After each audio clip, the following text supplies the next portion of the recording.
this is Local 7's training center.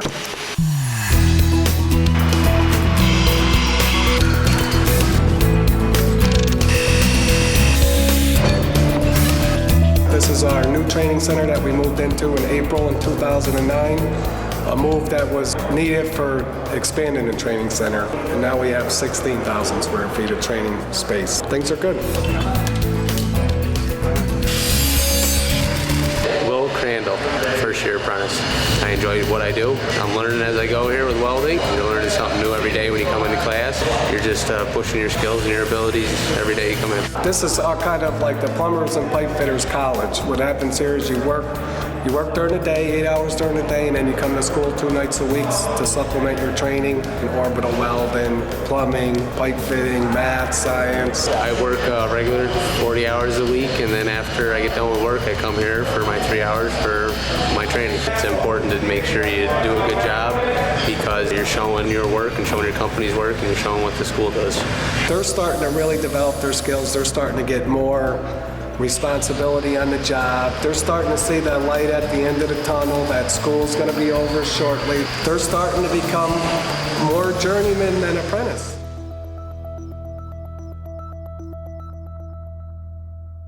Local 7 had the honor and distinction of being chartered. That's why we have the number 7, which one of the lower numbers, in 1894. Actually, 118 years of proud history.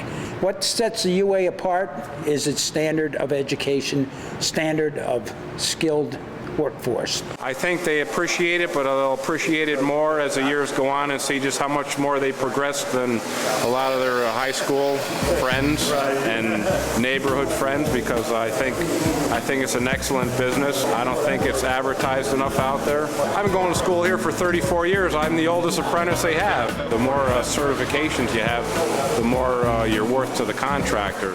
Medgas is the fastest growing field in our industry right now today, Medgas and HVAC. This is a great resource for a small business owner to provide the kind of training that we would not be able to provide on our own. Well, in this market, you have to be versatile. You have to know every trade as we do. One day you might be doing plumbing, one day it might be some pipe fitting, one day might be welding, one day you might be doing orbital welding. So it's a great opportunity. You get more bang for your buck as an owner, okay? A man has all kinds of skills and he knows all kinds of trades he can do. We have to keep up with the industry. The industry is changing year by year and we have to change with it. And this is what it's all about right here. I'm in one of the welding booths at the Local 7 training facility. It's hard to me because I've never picked up welding before. I've never done it, never touched it. I've been to college, and college is unlike this. This is specifically related to your trade, and we actually get paid to come here. It just feels good to know that these guys want to teach the youngsters how to come up to the ranks and do it the right way.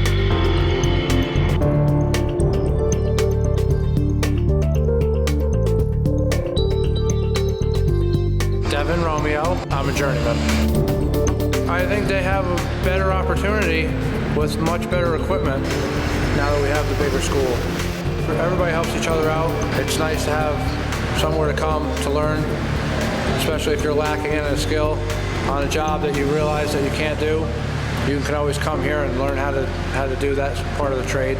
Now, we're taking an AutoCAD class that he had to get computers for. I'm sure it was pretty expensive. So all you have to do is donate your time, and they'll help you out with whatever class you want to take. This is a skilled trade that takes many years and hours to become competent at. We do professional work. We work for major customers who expect high quality work, and this is a great pool of skilled resources to draw from to conduct our business and serve our customers. So when you call the hall, you get a man from here, he's highly trained. Matthew Curtiglow, starting our 4th year this year. Your fingers pointing towards your body. My instructor's Timmy Moran. Open your hands up. Take the slack out of the rope. Now roll it away from you. Roll your hands away from you. He was just showing us how to tie a cat's paw. Yep, you got it. Oh, I got it. So it's on the inside. Yep. There you go. Now bring the two together. 4th year apprentices. And this is a certified rating class.